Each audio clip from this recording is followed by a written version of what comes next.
ঈমানি শক্তি কিভাবে কমে যায়? নাফরমানির কারণে। নাফরমানি মৌলিকভাবে দুই প্রকার,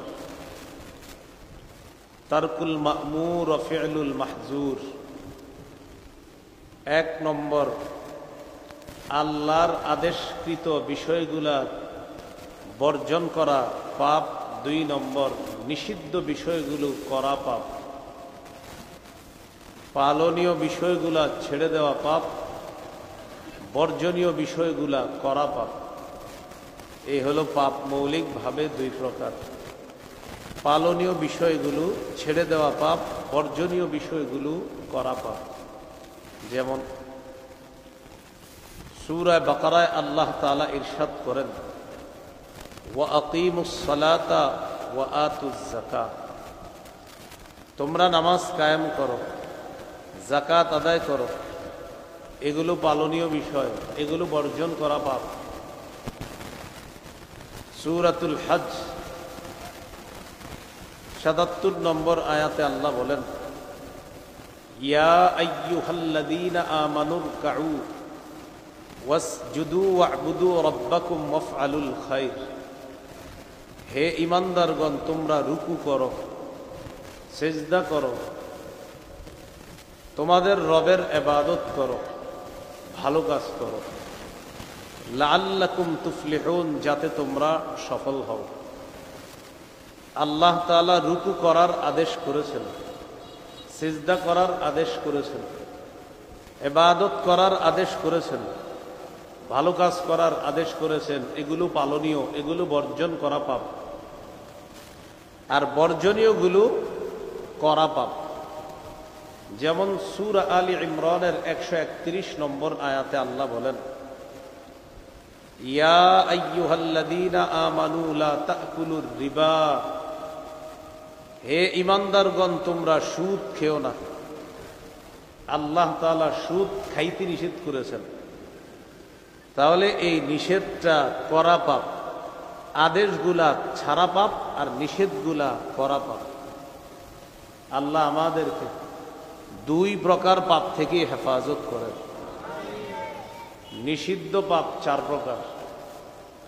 1 নম্বর, আয-যুনুবুল মালাকিয়্যা, আল্লাহর সাথে সম্পর্কিত কিছু সিফাত মাখলুকের মধ্যে দাবি করা পাপ।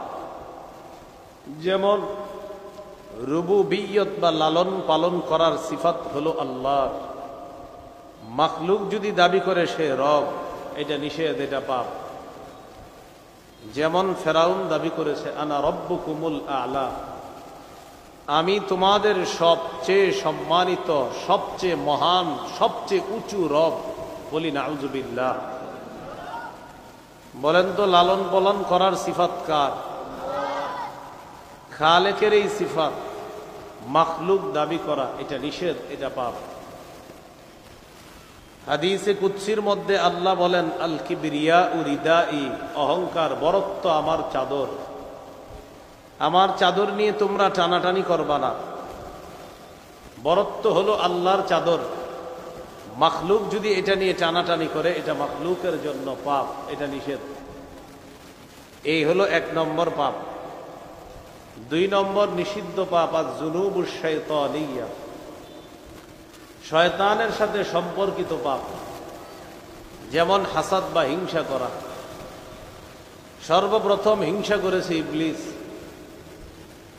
হিংসা করা ইবলিসের কাজ, মানুষ এটা করা, এটা পাপ। রাসূলুল্লাহ সাল্লাল্লাহু আলাইহি সাল্লাম বলেন, ইয়্যাকুম ওয়াল হাসাদ ফাইন্নাল হাসাদা ইয়াকুলুল হাসানাত কামা তাকুলুন নারুল হাতাব।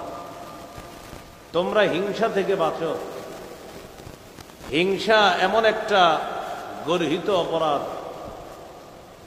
আগুন যেমন কাঠকে ভস্ম করে দেয়, খেয়ে ফেলে, হিংসা নেক আমলকে নষ্ট করে দেয়, খেয়ে ফেলে, বরবাদ করে দেয়।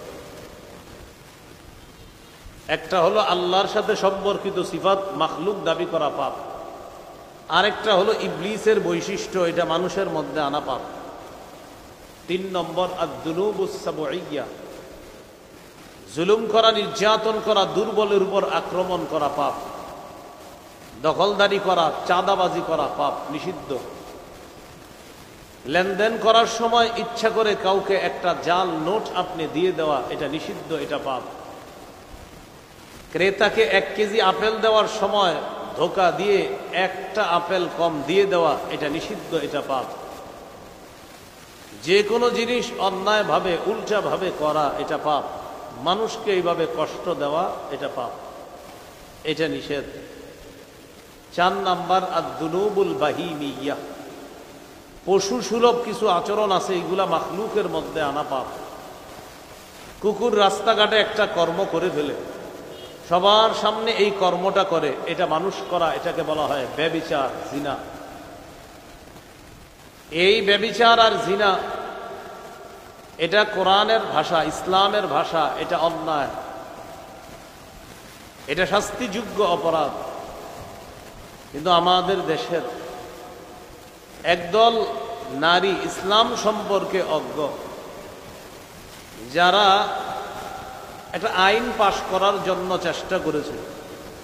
সে আইনটা হলো শ্রম অধিকার আইনে যৌন শ্রমিকদের যারা আছে, যৌন শ্রমিকদেরকে শ্রম অধিকার আইনে শ্রমিকের মর্যাদা দেওয়া। যৌন কর্মকে শ্রম বলা মানে হলো ব্যভিচারের বৈধতা দেওয়ার চেষ্টা করা। মানুষকে ব্যভিচারী বানিয়ে ব্যভিচারের নামে এটাকে শ্রমিক বলা মানে হলো মানুষকে হাইওয়ান, জানোয়ার বানানোর চেষ্টা করা, যা সূরা নূরের 2 নম্বর আয়াতের সরাসরি বিরোধী। আল্লাহ তাআলা বলেন, আয-যানিয়াতু ওয়াজ-যানি ফাজলিদু কুল্লা ওয়াহিদিম মিনহুমা মিআতা জাল্লাহ। ব্যভিচারিণী নারী, ব্যভিচারী পুরুষ, তারা যদি অবিবাহিত হয় তাদেরকে 100 বেত্রাঘাত করা হবে। ব্যভিচারিণী নারী আর ব্যভিচারী পুরুষ তারা যদি বিবাহিত হয় তাদেরকে পাথর মেরে হত্যা করা হবে। এটা কোরআনের আইন। এই আইনের বিরোধিতা করা মানে হলো কোরআনের বিরোধিতা করা। পশু সুলভ আচরণ মানুষের মধ্যে আনা, এটা পাপ, এটা অন্যায়। পশুদের কিছু কাজ আছে, এটা পশুর জন্য পাপ না, কিন্তু মানুষের জন্য পাপ। যেমন পশু রাতের বেলা খায়, মানুষও খায়, ঠিক আছে, পশুর জন্য খাওয়া বৈধ, মানুষের জন্য খাওয়া বৈধ। পশু রাতের বেলা এশার নামাজ না পড়ে ঘুমায়, মানুষও এশা না পড়ে ঘুমায়। কি হলো এটা? মানুষের জন্য কি হবে? পশু এশা না পড়ে ঘুমায়, মানুষও এশা না পড়ে ঘুমায়, তো মানুষের জন্য এশা না পড়াটা কি? পশু ফজর পড়ে না, মানুষও ফজর পড়ে না, তো ফজর না পড়া মানুষের জন্য কি? পশু 10টা 11টায় 8টা 9টায় উঠা হাম্বা হাম্বা বলে মালিককে বুঝায় পানি লাগবে, আধার লাগবে। মানুষও 8টা 9টায় উঠা মারে ডাকে, বিবিরে ডাইকা 12টা নাস্তার ব্যবস্থা করতে চায়। পশুও খাইল রাতে, এশা পড়ল না। পশু সকালে উঠল, ফজর পড়ল না। আপনিও খাইলেন, এশা পড়লেন না। আপনিও সকালে উঠলেন, ফজর পড়ল না। তো পশু আর আপনার মাঝে পার্থক্য হলো কোথায়? এই জন্য পশুদের কিছু আচরণ, এগুলো মানুষের মধ্যে আনা, এগুলো পাপ, এগুলো অন্যায়, এগুলো গর্হিত অপরাধ। আল্লাহ আমাদেরকে এই পাপ থেকে হেফাজত করেন।